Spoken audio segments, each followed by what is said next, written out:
women locked up before and after, and it's another requested video basically wanting to know how a day goes for a woman locked up. And I'm going by my experiences and where I was locked up. First, we got up pretty much like 4:30 in the morning. 4:30 is when they called medication call. Medication call, and that's pretty much when everybody would get up.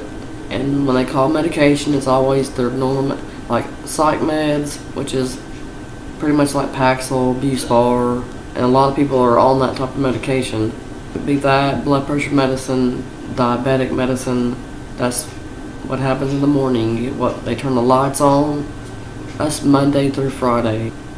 On the weekends in the morning is different. You get to sleep in a little bit longer before they turn the lights on, unless it's somebody there that wants to be a butt. Just being nice about it. When it's time to go eat, it ain't going to chow, it ain't going to eat or whatever. It's going back. Somebody will yell out real loud, "Going back!" like that. That's what they always say when it's time to go eat. I've never understood what the meaning of going back is. Anyway, I'm just saying. You line up and pretty much wait about 5 minutes before they open the door to go. And you have 20 minutes when they first call going back before they even open the door to go. And that's what's messed up, because I think the 20 minutes should start when you start eating, right? Well, it's not. They have to line up in a row. Each person, I don't care if you don't want to sit by that person or not, whoever you're lined up with, and they line up in each little stool and there's like 4 steel tables. When you go through there, you sit down, and then when it's time to eat, they'll say row 1, row 2, and by the time row 1 is done eating, row 2 pretty much getting their food whenever they're done eating. Sometimes, depending on what officer is taking you to eat, some of the officers can act like a really total like beep. Some of them don't even care. They just say, "Oh, yeah." And I did like it whenever they would actually let you line up to go eat, and then you literally go through the line and get your food and go sit down. They don't do that all the time unless it's on the weekend and it's somebody laid back. They don't care. But if a white shirt comes in, lieutenant, when they come in, you better best believe that you got everything you're supposed to have on. I mean, you got to make sure you have your shirt tucked in. Oh, and you had to wear your state-issued shoes to the cafeteria. But people want to be idiots, and they want to wear their regular shower shoes instead of wearing their tennis shoes. And when they do that, they make the whole zone come back and change back into their tennis shoes because of that one person messing up. Everybody has to deal with it. Just like in big, you get 20 minutes from the time you hit the door and the time you get back. And you come back, you don't really, unless you go to school. You better hope that you go to school or something whenever you're in prison, because if you don't, you're gonna have a rough time. You get made to do a lot of things during the day if you're out of school, even if you're sick. Sometimes they'll give you a break if you are sick. If you have proof that you're supposed to have bed rest for a couple of days or something, and trays brought to you to your rack, because you don't get a bed. No beds, y'all. Just racks. Iron racks with a crappy mat that's really, really bad, especially if you have to be on the same one for 18 months. But I went to school during the day. I went to that class I was telling y'all about, the 1A program. I'm just going to name a few things that we done in that class. It was parenting, recidivism and inner growth, anger management, celebrate recovery, breaking free with Beth Moore. And we also done a thing by Joyce Meyer. I very much recommend reading her book if you have time, if you're facing time, that is, or even if you're not. And her books are awesome. They're good in or out of jail. I had a chance to meet her, but I got out before that she came to the prison. I went to class during the day and done that. But they pretty much called us out after everybody got done eating, and the shifts had to change at 7 o'clock. They do a certified count too also. They even do that when you're in the class or whatever. If they do count when you're in the class, it's not that bad. I mean, they just count you and you don't even know. If you're in the zone, you gotta be on your rack or standing up beside it. But most of the time, especially if it's a white shirt in there, you have to be standing up beside your rack and say your bed number when she comes through. But they stopped doing that, telling your bed number when they come through now. Now they just come through and they write down and look and see who's there. And if that person's not there and there's somebody there they can say where they're at, that's where they make sure that's where they're at. I mean, I went to class during the day. I done all my class. I'm trying to tell you how it is. Whenever you're not in class and you're in the zone, you'll pretty much be just doing nothing, or go up there to the where they fight over the TV all day long. There's like supposed to be a TV on each side, but in the zone I was in was only one because somebody broke the other one, and which got a lot of people in trouble. It's another story left untold. That wasn't me. I'm not saying that wasn't me.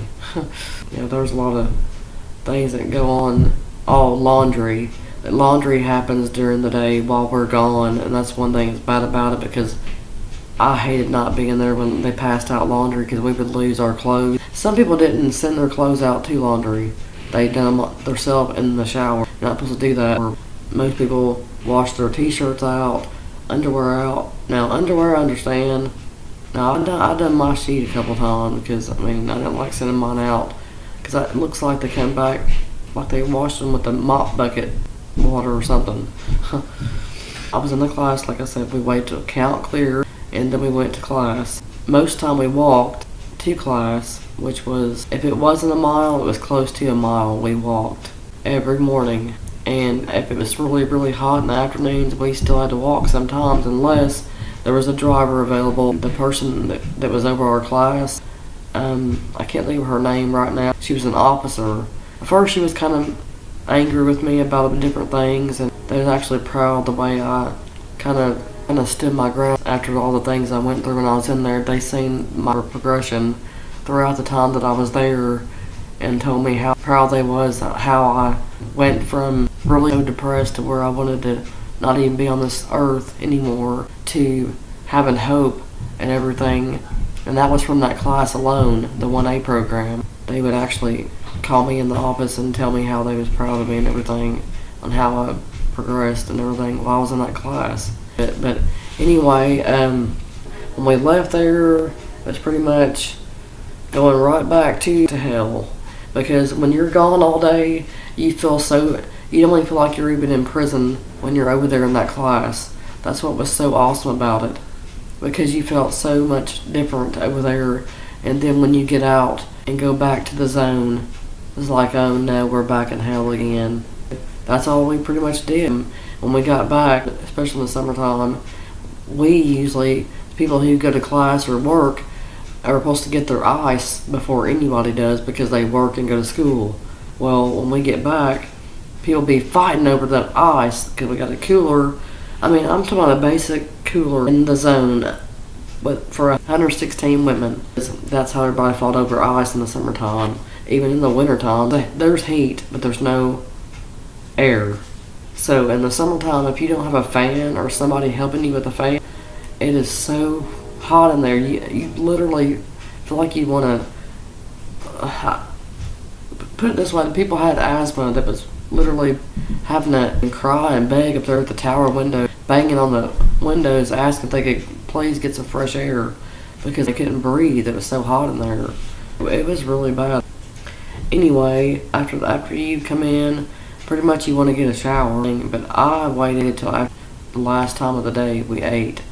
Then I would get my shower. When everybody else had done been in there and it slowed down, that's when I would get mine. Before they done detail, which everybody detail to you, that's clean the zone. They have a chart up showing like what chores you have to do and which bed numbers. They go by bed numbers there. Pretty much you're a bed number or your MDOC number, but mainly you're your bed number more than you are your MDOC number.